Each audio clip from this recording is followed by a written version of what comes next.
Comienza el Catecismo de la Iglesia Católica, un programa dirigido por el Padre Luis Fernando de Prada.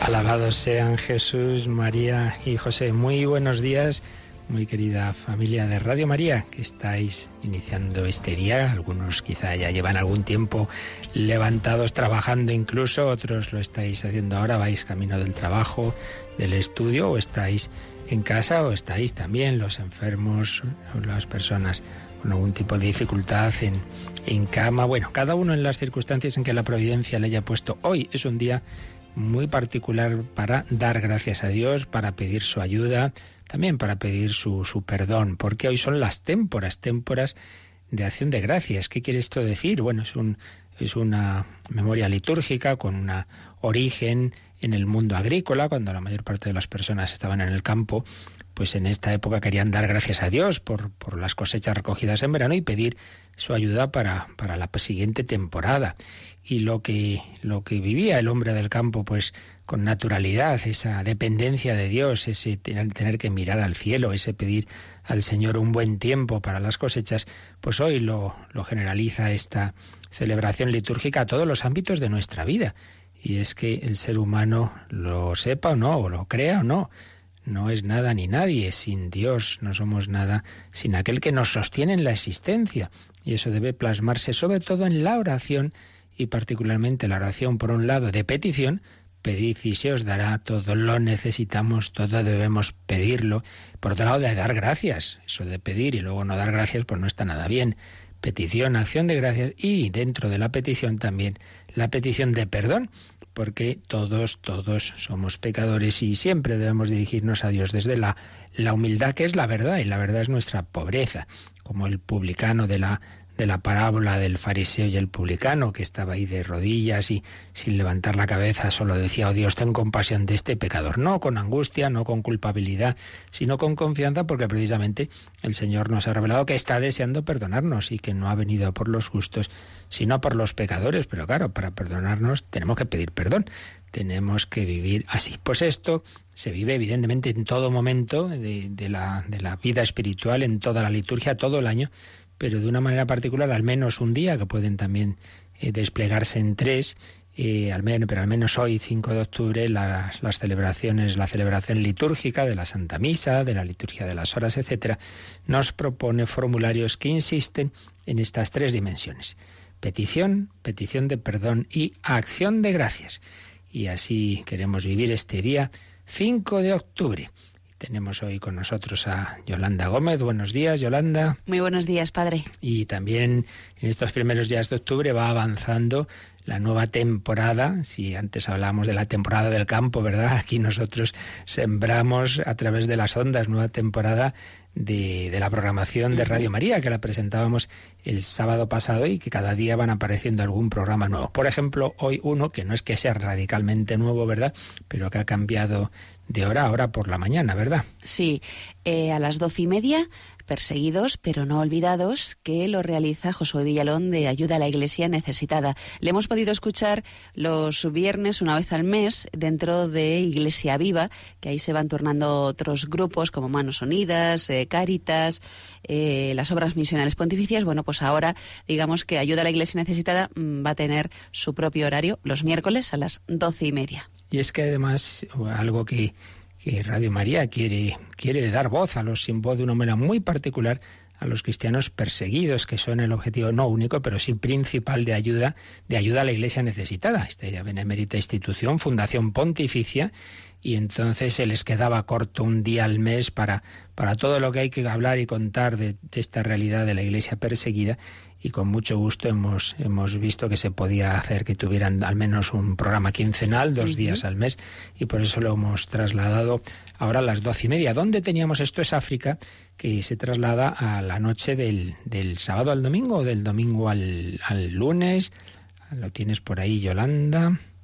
Pues es del el sábado al domingo. Sí, eso es, a las 12 de la noche. Y además lo va a realizar un sacerdote africano. De todas maneras, todos estos detalles, vamos a tener hoy un programa especial. Hoy no tenemos a Mónica a las 3. Entonces, a esa hora un servidor estará ahí al micrófono y vamos a contar lo que dijimos con detalle y con entrevistas el sábado pasado en ese programa especial de 5 a 7.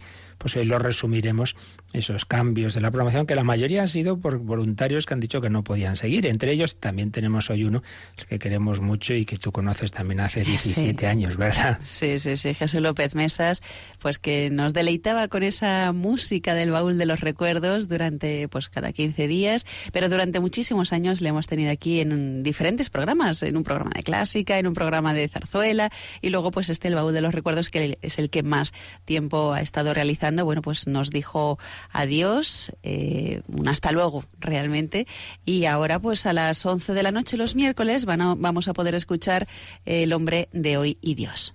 Me habéis mandado ahí. Aquí a uno le mandan de un lado para otro. Bueno, pues ese programa que era los martes a las 9 de la noche se emitirá a las 11 de la noche en ese lugar que Jesús López Mesas, pues eso, nos ha dicho que por razones personales y familiares tenía ya que dejar de hacerlo, aunque esperemos que siga ayudándonos en diversas tareas.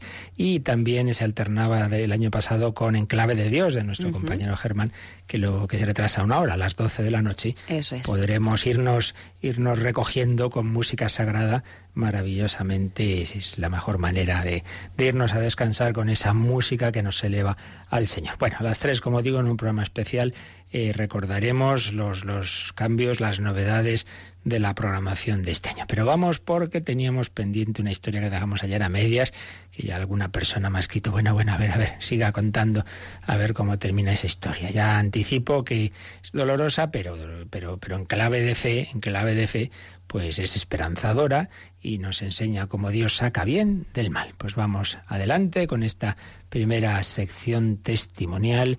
El Señor va suscitando santos a lo largo de la historia de la Iglesia.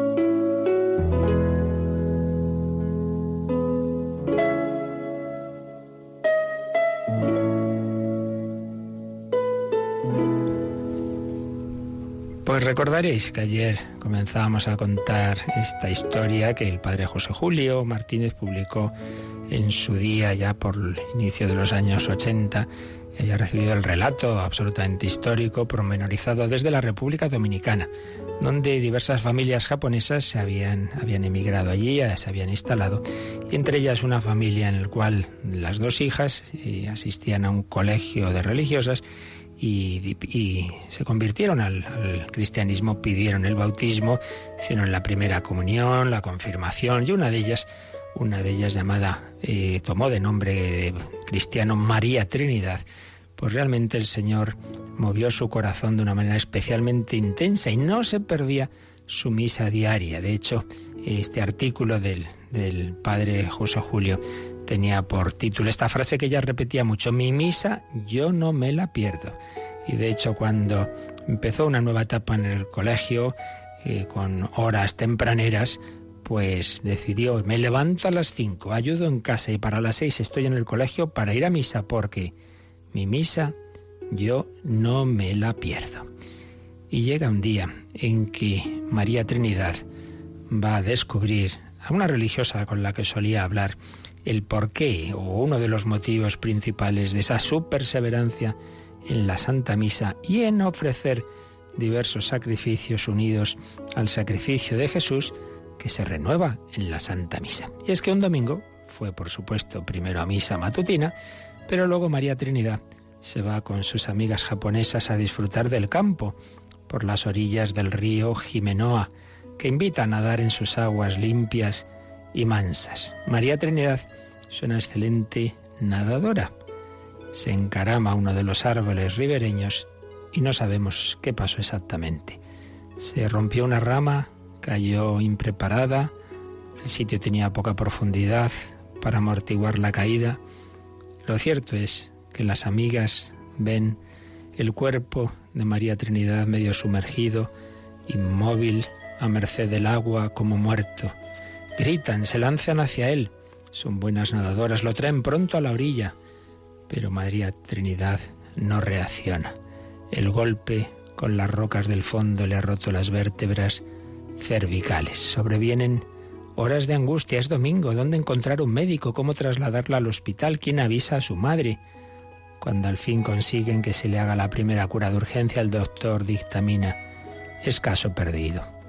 En lucha desesperada contra la muerte, María Trinidad es conducida al Hospital Internacional de Santo Domingo, donde la visita la religiosa salesiana, que luego contó la historia.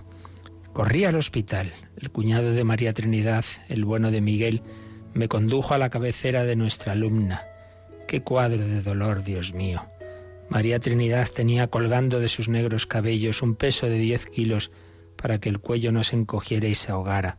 Sus miembros estaban rígidos, sin movimiento alguno. La besé y le dije al oído: une tus sufrimientos a la pasión de Jesús. Ella, con voz muy débil y también hacia mi oído, que yo acercaba a sus labios, musitó: lo ofrezco por la conversión de papá y mamá. Y entonces comprendí aquella constante expresión suya: mi misa yo no me la pierdo. Era tan grande, tan difícil lo que deseaba conseguir. Lo mismo que la oración, el sacrificio personal de María Trinidad quedó unido al sacrificio redentor del Calvario. Fue un sacrificio no solo prolongado por días, semanas, meses, sino más penoso a cada hora que pasaba. Por la inmovilidad de la cama y la deficiente circulación sanguínea, se le abrieron unas llagas purulentas cuyo olor repugnante llenaba la habitación y contristaba a los visitantes. Era la juventud de María Trinidad luchando contra la gangrena mortal. Unos momentos de alivio apaciguaban esta lucha. Eran los momentos en que un sacerdote le traía la Sagrada Comunión. Pero una tarde María Trinidad puede exclamar: todo está cumplido. Y muere como el divino fracasado del Gólgota, sin ver realizado el ideal al que consagró la vida. Recordemos que sus padres eran paganos y su padre en particular había abandonado la familia, vivía con otra mujer. Ella ofrecía todo por la conversión de ambos, no lo vio en vida. Pero desde ese momento de su muerte nadie sintió en torno a la muerte el olor que antes era insoportable. Los días siguientes, su madre, sumida en pena inmensa, cuando ve que una persona amiga va a misa, le entrega la fotografía de María Trinidad y le dice: ¿vas a la misa de los cristianos? Eso es lo que más alegraba a mi hija. Ya que ella ahora no puede ir, llévate su fotografía para que esté contigo durante la misa. Luego me la devuelves. Y la buena mujer japonesa, al contemplar la imagen de su querida hija, que viene de haber estado en misa, entre comillas, cree sorprender en ella una alegría, una sonrisa que le inunda el corazón de consuelo y la trae cada vez más hacia Jesús. Y de hecho, después de suficiente preparación, pide el bautismo. Y en la Nochebuena de 1972 queda hecha cristiana con el nombre que había tomado su hija, María Trinidad. Nos queda el padre todavía. A los 6 años de fallecida nuestra protagonista exhuman su cadáver para colocarlo en un panteón familiar. Todos piensan que solo encontrarán los huesos. Pero oigamos de nuevo a la hermana salesiana del Colegio Altagracia. María Luisa Hidaka, hermana de María Trinidad, la otra hermana japonesa de esta chica, me conduce al Camposanto. Al llegar yo destapan el féretro y aparece el cuerpo de María Trinidad. ¡Qué impresión! Está intacta. Su rostro fresco y rosado, sus ojos abiertos, su cuello normal, sus manos oscuras sin ningún mal olor. Cerramos piadosamente el ataúd y lo colocamos en su nuevo nicho.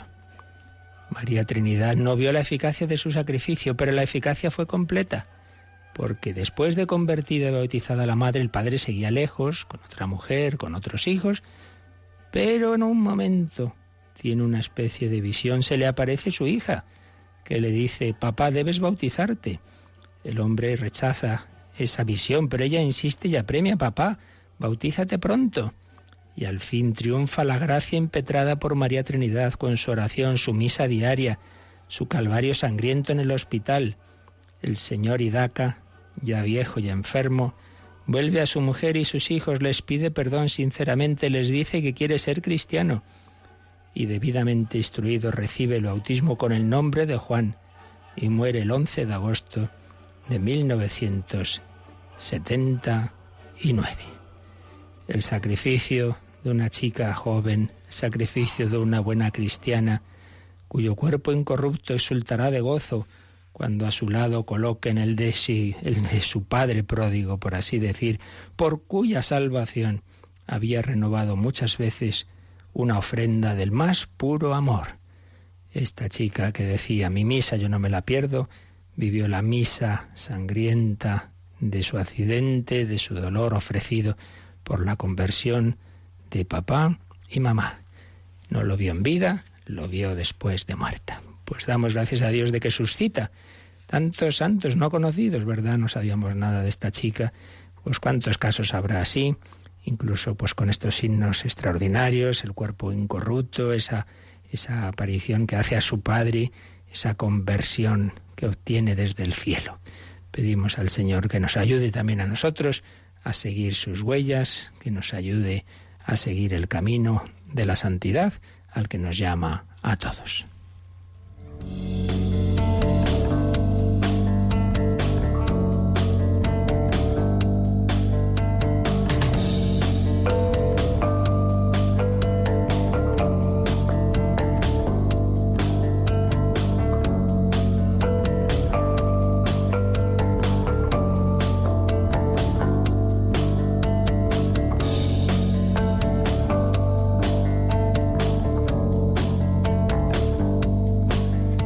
Madre mía, qué historia, ¿verdad, Yolanda? Una historia dura, pero luego muy bonita.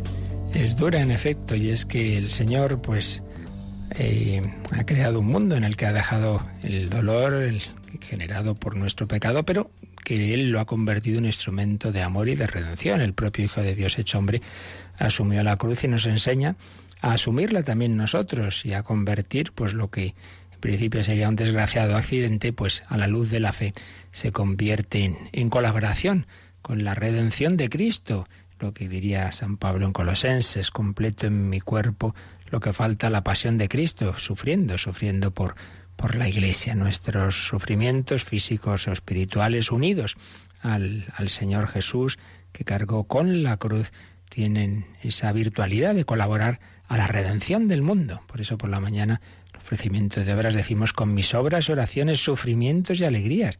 Todo eso unido al Señor, esa gotita de agua que el sacerdote mezcla en el vino en la Santa Misa, pues representa también que lo poco que yo por mí mismo no lo que hago no tiene valor, pero unido al Señor, unido a su sacrificio, se va a convertir en la sangre de Cristo. Lo que yo hago va a tener un valor realmente desproporcionado a lo que yo puedo por mí mismo, pero es que le da su valor divino, el Hijo eterno de Dios y su cruz. Y precisamente estamos entrando justo ya. Ayer empezábamos a cambiar de artículo del catecismo dentro de que estamos profundizando en el misterio de Cristo. El catecismo nos está enseñando quién es Jesucristo, su persona, sus naturalezas, sus misterios.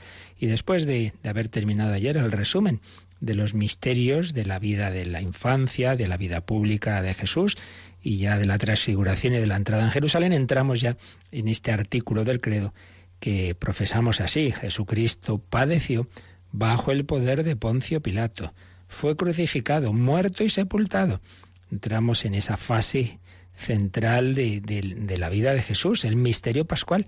Recordamos ese versículo que ayer os comentaba, que nos introduce en este momento decisivo de la vida de Cristo y con el que empieza la segunda parte del Evangelio de San Juan, el versículo 13:1. Capítulo 13, versículo 1.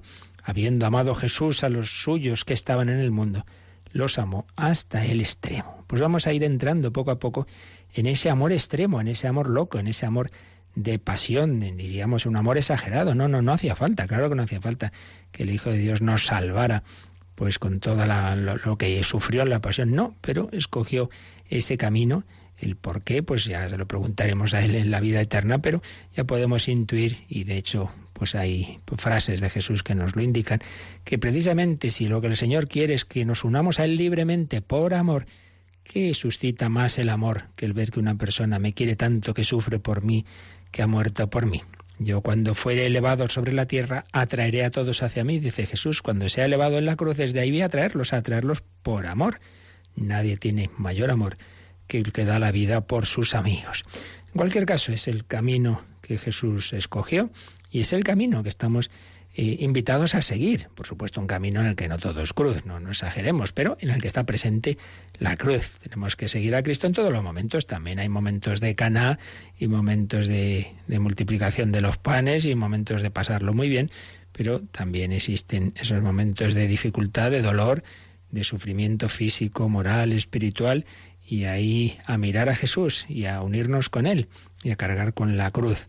Pues bien, vamos a ir entrando en la explicación que el Catecismo, resumiendo toda la tradición de la Iglesia y por supuesto la Sagrada Escritura ante todo, nos va haciendo de esta fase final de la vida de Jesús y ese núcleo que llamamos el misterio pascual, que se hace presente en la celebración litúrgica siempre de la Iglesia. Ayer comenzábamos, pero lo hacíamos ya al final del programa muy deprisa, por eso vamos a releer ese número primero de este artículo cuarto, que es el número 571, pues lo vamos a volver a leer, Yolanda. El misterio pascual de la cruz y de la resurrección de Cristo está en el centro de la buena nueva que los apóstoles y la Iglesia, a continuación de ellos, deben anunciar al mundo. El designio salvador de Dios se ha cumplido de una vez por todas por la muerte redentora de su Hijo Jesucristo. El designio salvador de Dios. Dios quiere salvarnos de ese abismo al que nosotros mismos nos hemos tirado por nuestro pecado y no podíamos ya volver. Primero, la distancia entre el hombre y Dios, entre la criatura y Dios, es infinita porque Él es el creador y nosotros somos criaturas. Pero es que encima la hemos hecho mucho más grande al cometer el pecado original, y todos los demás pecados pues nos han separado de Dios. Yo ya no puedo volver por mis fuerzas. A veces decimos, bueno, yo peco, ya me convertiré. Bueno, te convertirás si en ese momento tienes la gracia para convertirte. A ver si te crees que eso es así automático, a ti te dé la gana. Muchas veces uno se va alejando de tal manera que ya hasta pierde la fe, y ni conversión ni nada. No podemos jugar con el pecado. Pues la humanidad cometió ese terrible error que Dios permitió, pero que Él iba a repararlo por un camino asombroso, por un camino que no iba a ser ni mera amnistía general, ni decir, bueno, pues allá vosotros, ahí os quedáis ya sin solución. No, iba a invitarnos a volver, pero nos iba a invitar a volver atraídos por el Hijo de Dios hecho buen pastor, que iba a buscar a la oveja perdida. El sacrificio redentor de Jesucristo. Y este sacrificio redentor es el centro de toda la historia. Podemos decir que toda la historia de la humanidad, desde la creación del primer hombre y mujer hasta que vuelva Jesús, en la parusía, su segunda venida, pues todo ello está en torno a un centro que antes ha sido preparación y luego desarrollo. ¿Cuál? Pues ese misterio pascual de la pasión, muerte y resurrección, por supuesto, de nuestro Señor Jesucristo.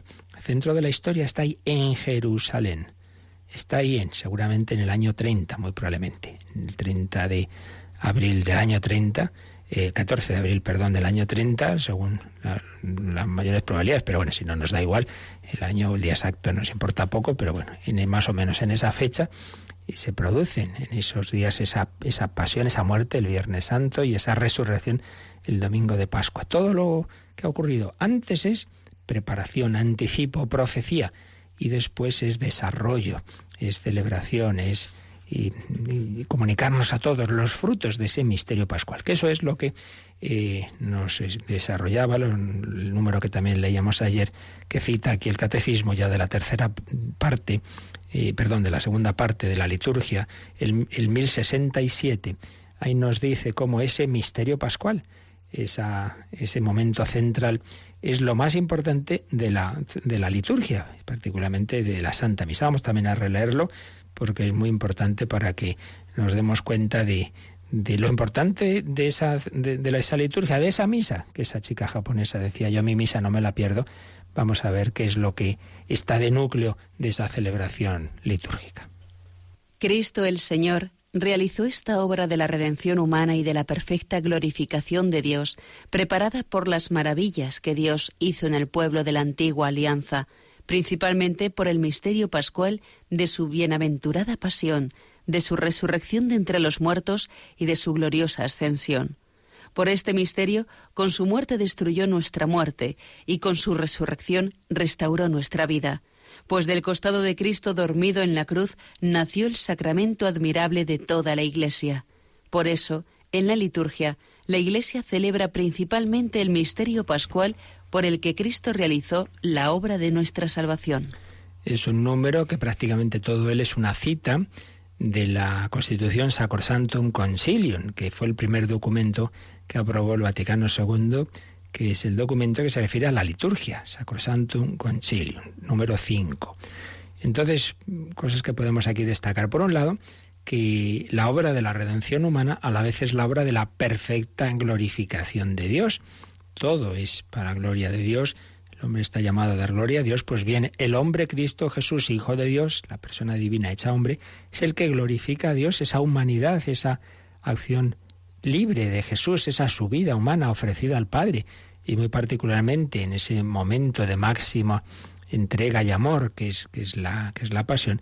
Con ello, a la vez que nos salva, está glorificando a la Santísima Trinidad, obra de la redención humana y de la perfecta glorificación de Dios. Obra preparada por las maravillas que Dios hizo en el pueblo de la antigua alianza, muy particularmente, claro, la fiesta de las fiestas de los judíos, la Pascua, ese cordero que inmolaban pues en recuerdo celebrativo y objetivo, no meramente algo subjetivo, sino como haciendo presente esa salvación que Dios había hecho del pueblo de Israel, esclavo en Egipto bajo el dominio del faraón, a través del desierto llegan a la tierra prometida y no mueren los primogénitos de los israelitas como si de los egipcios, porque con la sangre de ese cordero se han untado las jambas de las puertas. Todo era profecía y vamos a ser liberados nosotros de una esclavitud mucho peor, la del ambiente mundano bajo un faraón que es el príncipe de este mundo, el demonio, y vamos a ir a través del desierto de esta vida, con sus momentos buenos y malos, a la tierra prometida del cielo, guiados por el nuevo Moisés, Jesucristo, liberados de la muerte eterna por una sangre, la sangre no de este corderito que estamos ahora comiendo, sino del Cordero de Dios que quita el pecado del mundo, que también vamos a comer porque vamos a poderlo comulgar en la Santa Misa. Tomad y comed, tomad y bebed, sangre derramada por vosotros y por todos los hombres, para el perdón de los pecados, sangre del Cordero inocente, ofrecida por nuestra vida. Todo el Antiguo Testamento está preparando ese sacrificio, ese misterio pascual. Misterio pascual, que sigue diciendo el Vaticano II y citando aquí el Catecismo, pues consiste ante todo en su bienaventurada pasión, su resurrección y su gloriosa ascensión, el paso de esta vida al Padre, a donde llega la humanidad de Cristo en su ascensión. A la derecha del Padre hay un hombre, la humanidad está ya en la Trinidad, uno de la Trinidad es hombre, para siempre, porque Jesús no es que se hizo hombre 30 y tantos años y luego dijo, bueno, pues hala, ya he terminado. No, el Hijo de Dios en el cielo sigue siendo hombre, sigue amándonos con corazón humano. Por eso la Iglesia venera el corazón de Jesús no como una reliquia, pueda venerar aquí la reliquia de Santa Teresa, no, sino que es un corazón vivo, latiendo de amor, de una persona viva, de una persona divina, pero que tiene una humanidad que está resucitada y gloriosa en el cielo y nos ama, no solo con amor divino, sino con amor humano. Misterio pascual, Cristo a la derecha del Padre, y por este misterio, con su muerte destruyó nuestra muerte, y con su resurrección restauró la vida. Y se recuerda también ese tema tan bello de que del costado de Cristo dormido en la cruz nació el sacramento admirable de toda la Iglesia. ¿Qué quiere esto decir? Sabemos que un soldado atravesó el costado de Cristo con la lanza y al punto salió sangre y agua. Entonces hay aquí un recuerdo simbólico de cómo una de las formas en que se nos cuenta en el Génesis la creación de la mujer, evidentemente con un lenguaje, pues eso, simbólico. Cuando se dice que la formó Dios de una costilla de Adán, es una forma de decir que ambos son de la misma naturaleza, que ambos son de la misma dignidad, y también de explicar la atracción mutua, puesto que, digamos, proceden del mismo ser que tiende a unirse. Bueno, pues realmente la nueva Eva es la Iglesia personificada en María, y también nace del costado de Cristo. Nace de ahí porque esa sangre y agua que brotan tras la lanzada son símbolo de los sacramentos por los que nos integramos en la Iglesia, en el cuerpo de Cristo, el agua, el bautismo. Hay que nacer de nuevo. Si no naciereis de nuevo, no entraréis en el reino de los cielos. Y la sangre, símbolo de la Eucaristía. La Iglesia nace de la Eucaristía celebra la Eucaristía, la hace la Iglesia hace la Eucaristía, y la Iglesia nace de ahí, hay una mutua circularidad.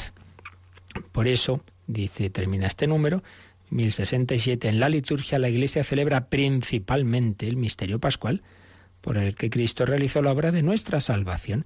Que estemos celebrando en la Navidad, por ejemplo, el nacimiento de Jesús, sí, pero siempre al final llegamos al centro de la Santa Misa, a ese momento en el que especialmente se hace presente esa muerte. Tomad y comed, tomad y bebed sangre derramada por vosotros y por todos los hombres. El misterio pascual, centro de la historia, el misterio pascual, centro de la liturgia católica.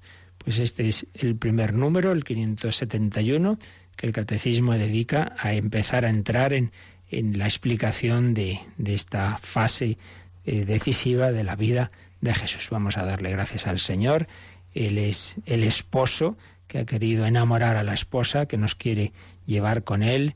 La novia del Cordero es la Iglesia, el Cordero Inmaculado es Él, que se ha ofrecido por nosotros. Vamos a dar gracias de esta su redención.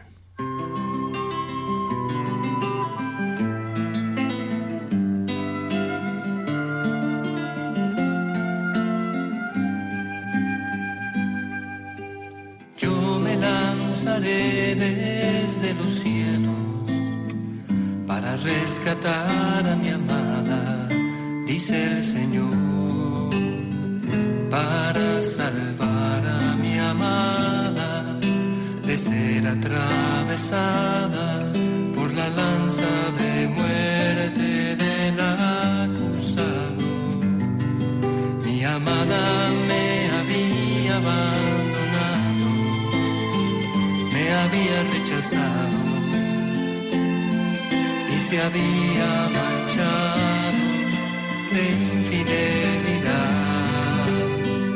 Fue condenada a la muerte, despojada de todo y puesta ante la lanza del acusado.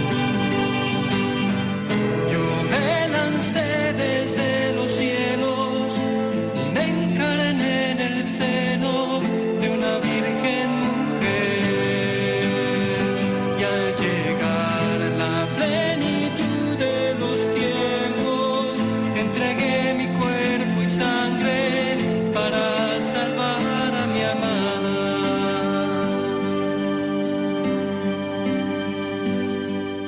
Y la lanza que estaba destinada al corazón de mi amada, en mi costado tomé.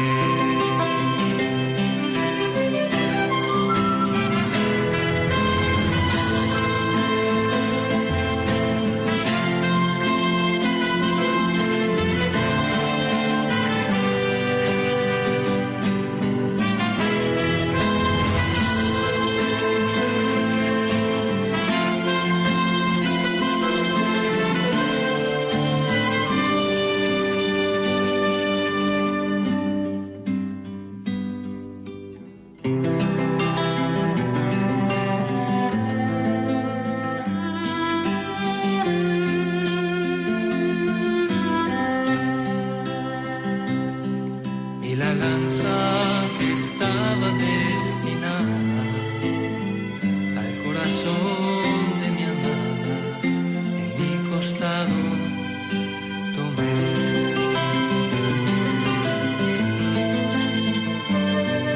Y en lugar de una lanza de muerte,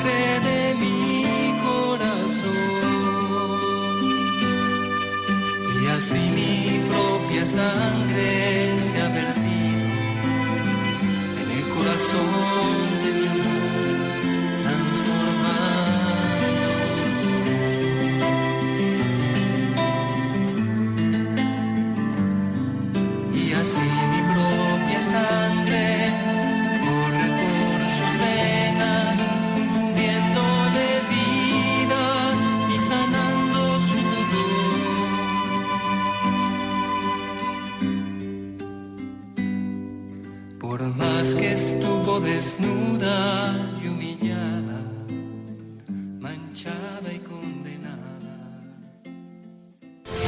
Conoce la doctrina católica. Escucha el catecismo de martes a jueves, de 8 a 9 de la mañana. Y los sábados, a la misma hora, profundizamos en los temas tratados en el programa En torno al catecismo. Es la amada de Jesús, somos cada uno de nosotros. Él ha saltado del cielo a la tierra y de la tierra ha bajado a lo más hondo, la cruz, la pasión, la humillación. Luego ha descendido al lugar de los muertos, al Seol, para también ya anunciar la buena noticia a los que habían fallecido, a los difuntos anteriores a él y que esperaban también su venida. Y con todos abrirnos la puerta del cielo. Al entrar Jesús en el cielo por su ascensión, pues nos abre esa puerta. También nosotros, si vivimos, si sufrimos, si morimos unidos a él, también reinaremos con él. Misterio pascual, ese paso de este mundo al Padre, dando ese salto con esa pértiga, podemos decir, de amor que es la cruz. Bien, así nos introduce el catecismo en este apartado del credo que nos va a hablar de la pasión. Vamos al siguiente número, el 572, que nos da una clave muy importante. Todo lo que vamos a ver, todo lo que ocurrió, toda esa pasión, fue porque sí, fue simplemente circunstancias humanas que coincidieron o están en el designio divino. Vamos a leer ese número. La Iglesia permanece fiel a la interpretación de todas las Escrituras dada por Jesús mismo, tanto antes como después de su Pascua. ¿No era necesario que Cristo padeciera eso y entrara así en su gloria? Los padecimientos de Jesús han tomado una forma histórica concreta por el hecho de haber sido reprobado por los ancianos, los sumos sacerdotes y los escribas, que lo entregaron a los gentiles para burlarse de él, azotarle y crucificarle. Es decir, todos esos acontecimientos históricos que sabemos que ocurrieron, que por cierto no están solo en el Nuevo Testamento. Tenemos alusiones en fuentes paganas y judías a esa muerte de Jesús, como en su momento vimos. Pero digo, esos acontecimientos históricos, ¿por qué ocurrieron? ¿Qué sentido tiene? No, simplemente, pues claro, pues como en otros casos, ¿no? Un hombre ahí que le seguían otros, suscitó envidias, recelos, se opuso a las autoridades del momento, entonces, bueno, pues se dieron una serie de circunstancias, luego encima Judas hizo esto y claro, pues bueno, pues ocurrió esto así como podía haber ocurrido otra cosa. Así porque sí, pues no. No es eso, evidentemente. Estaba anunciado en las Escrituras del Antiguo Testamento, muy particularmente en los cánticos del siervo de Yahvé, sobre todo ese capítulo impresionante, el capítulo 53 del profeta Isaías, empezando en el final del 52, que la Iglesia lee siempre en el Viernes Santo. Pues ahí estaba ya anunciado los sufrimientos de un inocente que ofrecería su vida, sus sufrimientos por la salvación de todos. Y por supuesto, pues en los anuncios del propio Jesús, antes de la pasión, como ya vimos, y después. De hecho, aquí se nos ha citado una frase que Jesús dice a los de Emaús, Jesús resucitado, al que no habían reconocido, esos dos discípulos de Emaús que se habían desanimado, que digamos habían perdido la fe, la poca que tenían en Jesús cuando habían visto que había muerto en una cruz. Entonces todo lo que a ellos les había escandalizado, Jesús en cambio les dice, pero no era necesario que el Mesías, el Cristo, padeciera eso para entrar así en su gloria. Pero hombre, eso que a vosotros os escandaliza, os ha hecho perder la fe, pero no estaba anunciado, pero no era el camino, pero no era necesario, pero no os lo había dicho 40 veces, que iba a morir, que me iban a entregar a los gentiles, que me iban a crucificar y luego a resucitar, pero no os lo había dicho. Entonces sigue diciendo el Evangelio, el capítulo 24 de San Lucas, que les fue explicando lo que en las Escrituras hablaba de él. ¿Qué daríamos por haber tenido entonces una grabadora digital y haber oído esa clase de Biblia? Que el propio Jesucristo, el Hijo de Dios, el que ha inspirado las Escrituras, les explica a estos discípulos cómo el Antiguo Testamento hablaba de él, cómo anunciaba ya su pasión, que no daríamos por haber oído esa clase. Pero bueno, el Señor luego lo inspira a su Iglesia en toda la tradición y en toda la reflexión teológica. Y sigue diciendo el Catecismo que esos padecimientos de Jesús sí tomaron una forma histórica concreta al ser reprobado por los ancianos, sumos sacerdotes, escribas, los gentiles, sí. Esos fueron los instrumentos humanos, pero instrumentos humanos de un plan divino. Por eso aquí se nos cita al margen un número que veremos un poco más adelante, pero que conviene leer ya ahora, porque nos da esa clave de por qué ocurrió todo lo que ocurrió en esa pasión. Vamos a saltar al 599, el 599, un poquito más adelante, como digo, pero lo leemos ahora para ver el sentido de esta muerte de Jesús en el plan de Dios. La muerte violenta de Jesús no fue fruto del azar en una desgraciada constelación de circunstancias. Pertenece al misterio del designio de Dios, como le explica San Pedro a los judíos de Jerusalén ya en su primer discurso de Pentecostés. Fue entregado según el determinado designio y previo conocimiento de Dios. Este lenguaje bíblico no significa que los que han entregado a Jesús fuesen solamente ejecutores pasivos de un drama escrito de antemano por Dios. Bueno, este es un número muy importante y además que tiene aplicación también a circunstancias de nuestra vida. La muerte violenta de Jesús no fue fruto del azar en una desgraciada constelación de circunstancias. ¿Por qué murió Jesús? Pues mire usted, es que coincidió que estaba entonces Caifás, que era un elemento, y luego Judas pues hizo esto otro, Pedro fue cobarde, al final qué mala pata, ¿no? Todo coincidía, no fue fruto del azar. Pertenece al misterio del designio de Dios. En el plan de Dios estaba esa redención y una redención por el camino de asumir las consecuencias del pecado humano desde dentro, de asumir la traición, de asumir el que le hiciéramos esto y lo otro, y asumir el sufrimiento y el asumir pues tantas personas que han sido maltratadas. El Hijo de Dios también quería ser maltratado. Entonces aquí hay algo, claro, que nunca vamos a saber entender bien. Y es que esto ya vimos algo en su momento y es el misterio de los misterios. ¿Cómo se conjuga? Que Dios guía la historia, que Dios en su providencia pues tiene un plan, y en este caso ese plan de salvarnos por este camino, por un lado, pero a la vez que en ese plan entran las acciones libres de los hombres. ¿Cómo se conjuga que Dios quería que Jesús diera la vida por nosotros? Que por otro lado Dios no quiere el pecado, nunca puede querer el pecado, pero por otro lado lo permite porque Él ve en su inteligencia infinita, divina, ve lo que vamos a hacer los hombres libremente, entonces permite que acciones libres de los hombres libres. No es que Dios incita a Judas a hacer la traición, solo faltaba. Dios no puede querer el pecado y de hecho Jesús hace todo lo posible porque Judas se arrepienta.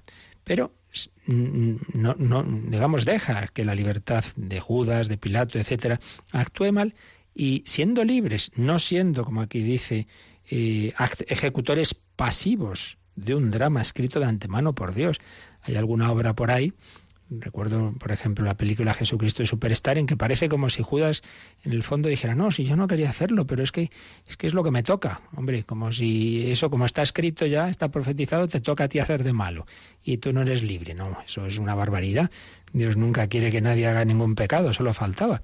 Pero Él lo sabe, Él ve lo que vamos a hacer libremente, pasos que vamos dando que nos van llevando al pecado, el pecado que Dios detesta y Dios no quiere, pero que él ve y dice, bueno, pues ya que esto lo va a hacer libremente, va a contribuir a que se realice de esta forma este plan, que esto sí que lo quiero yo, quiero dar la vida por todos. Entonces, no lo sabremos entender, porque esto supera la cabeza humana. ¿Cómo vamos a meter en nuestra cabecita el plan de la inteligencia infinita de Dios en el que entran todos estos factores, verdad? Su propio plan, el Hijo de Dios hecho hombre, la libertad de uno y de otro, el conjugar todo, eso es que no hay ordenador en que entren esos datos y mucho menos en nuestra cabeza. Pero lo creemos así, que por un lado fueron acciones libres de los hombres, pero por otro lado esto no fue casualidad, esto no fue fruto del azar, dice aquí el catecismo, sino que pertenece al designio de Dios.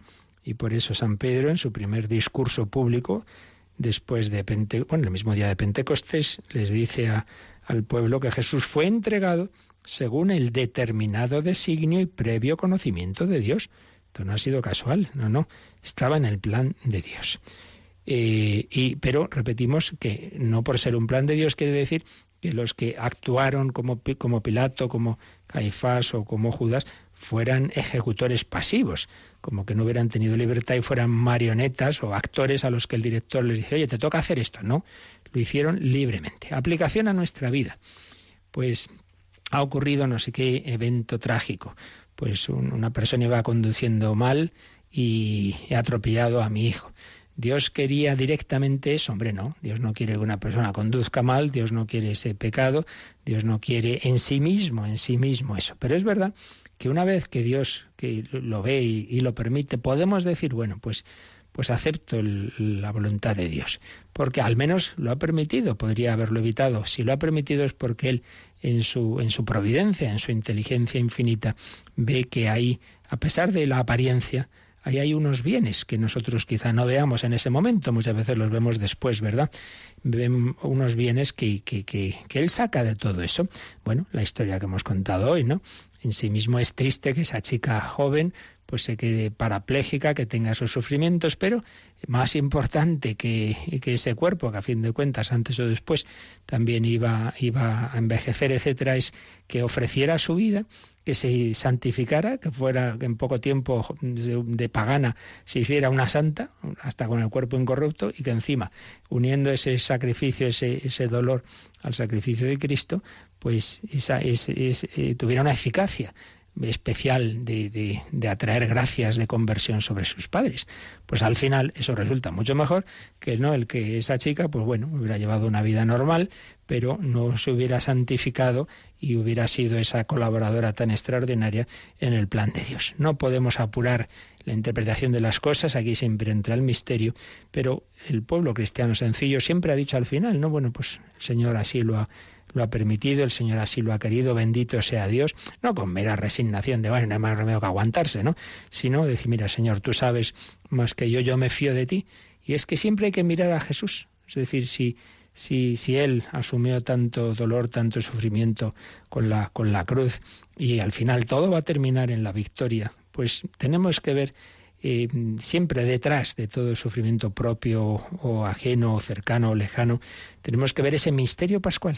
Ahí está la cruz de Cristo, pero ahí está también su resurrección, ahí está su victoria. Entonces lo realmente importante es no que suframos esto o lo otro, sino que lo unamos al Señor, que no lo vivamos con amargura, con rebeldía, sino con confianza.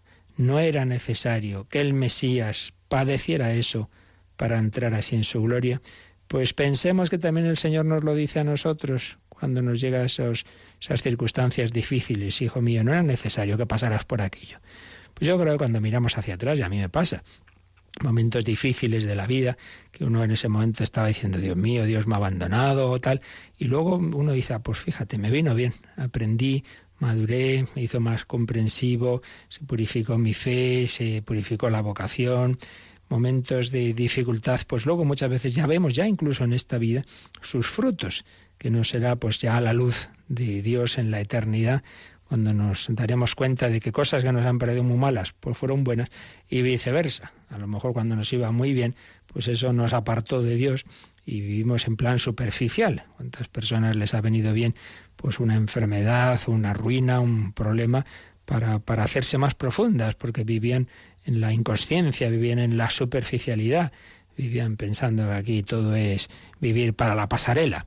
Y llega un momento en que no hay pasarela que valga, sino que solo tienes ese dolor y muchas personas que antes te aplaudían desaparecen, y ¿qué queda ahí? Pues al final queda Dios, queda la familia, quedan pocos amigos, se ve ahí lo que realmente vale en la vida. Bueno, pues seguiremos entrando poco a poco en este misterio del Hijo de Dios que ofreció su vida por nosotros, que asumió la cruz, que padeció bajo el poder de Poncio Pilato, y que sepamos asumir las cruces y dar gracias a Dios por todo, dar gracias a Dios. Eso que me decían de una señora mayor, enferma, pero que siempre sonreía, y le preguntaban, ¿qué tal está usted?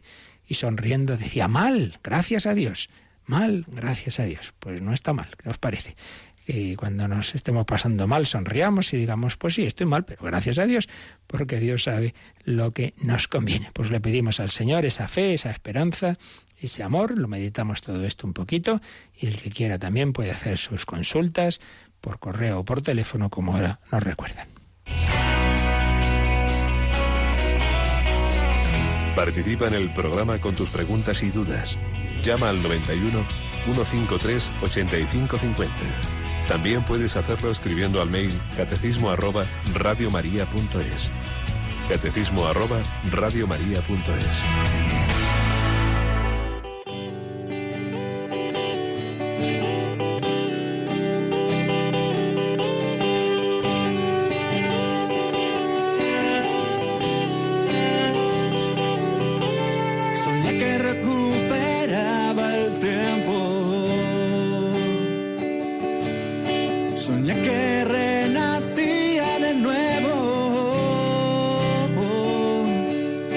Soñé con el amor, soñé que no había dolor, soñé que vivía para siempre, para siempre, para siempre.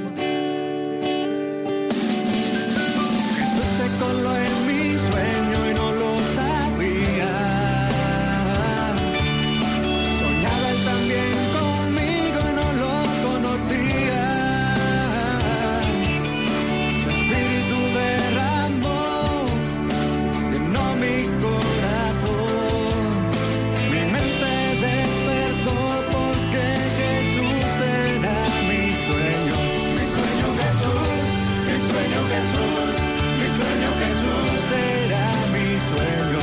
Mi sueño Jesús, mi sueño Jesús, mi sueño Jesús, Él es mi sueño.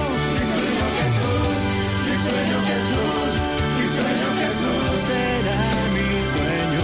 Mi sueño Jesús, mi sueño Jesús, mi sueño Jesús, Él es mi sueño.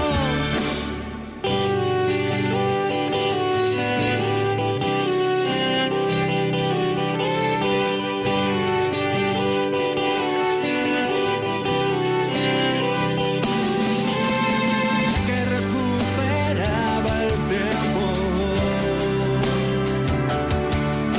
soñé que renacía de nuevo, soñé con el amor, soñé que no había dolor, soñé que vivía para siempre, para siempre.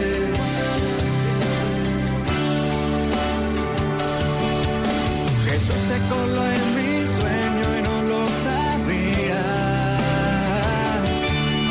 Soñaba él también conmigo y no lo conocía. Su espíritu derramó, llenó mi corazón. Mi mente despertó porque Jesús era mi sueño. Mi sueño Jesús, mi sueño Jesús. Cada uno somos el sueño de Jesús, porque Él sueña con nuestra santidad, pero ojalá Él sea nuestro sueño, que lo que realmente nos importe sea corresponder a su amor, seguirle, amarle, conocimiento, amor y seguimiento de Jesucristo. Nos escribe Carlos, dice: buenos días, tengo una duda especial y es si tiene algo que ver la transfiguración, a la que hablábamos ayer, con la sábana santa. Pido de antemano disculpa por mi ignorancia, pero tengo dudas. Y ahora, gracias a Radio María, me estáis sacando de muchas dudas. Bueno, en primer lugar, que nadie tenga miedo de preguntar cualquier cosa, porque nadie sabemos, yo el primero, que yo muchas cosas no las sé y hay que preguntarlas. Así que nada de tener miedo a preguntar algo por supuesta ignorancia, porque todos somos muy ignorantes y así vamos aprendiendo. Y en la pregunta que hace, ¿no? Si tiene que ver la transfiguración con la sábana santa. En primer lugar, dejemos siempre claro que la sábana santa realmente es una reliquia maravillosa y desde un punto de vista científico no tengo la más mínima duda de que es un regalo de Dios al hombre que se cree que por creerse muy científico se rechaza la fe, y justamente a través de la ciencia pues es de los casos más claros, ¿no?, de que solo el que no quiera ver que no vea. Pues siempre hay quien se agarra a cosas, como pasó en los años 80 y tantos, ¿no?, con esa datación mal hecha de que estaba hecha en la Edad Media, etcétera. Bueno, pero dicho eso, hay que decir que la Sábana Santa es algo científico, pero no es un tema de fe. Es decir, no podemos poner nunca al mismo nivel algo que nos llega por un camino histórico y que luego la ciencia investiga con lo que es la revelación. No podemos comparar algo que se nos cuenta en los evangelios con algo así.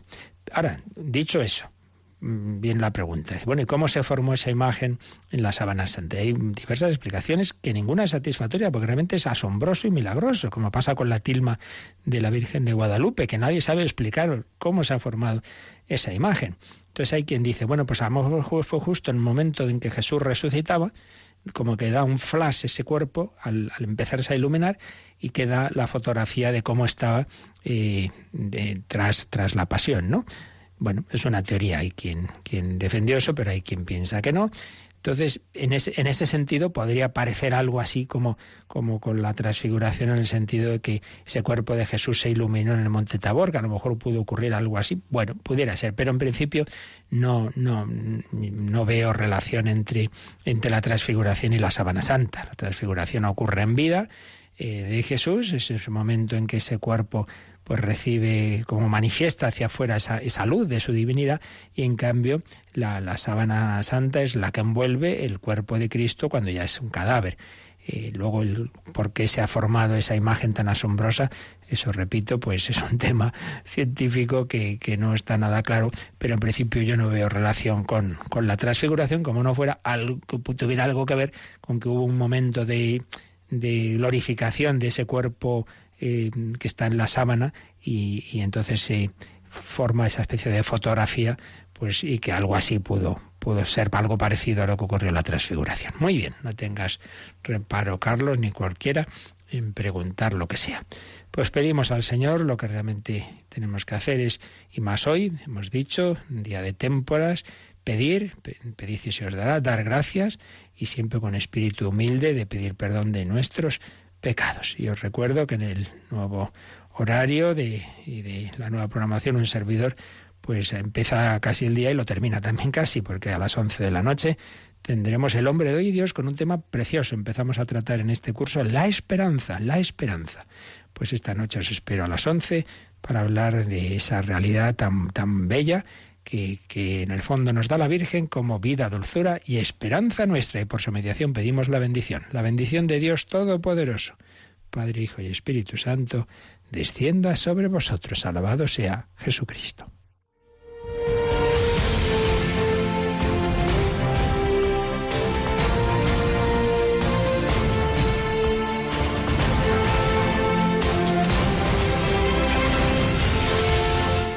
Han escuchado en Radio María el Catecismo de la Iglesia Católica, un programa dirigido por el Padre Luis Fernando de Prada.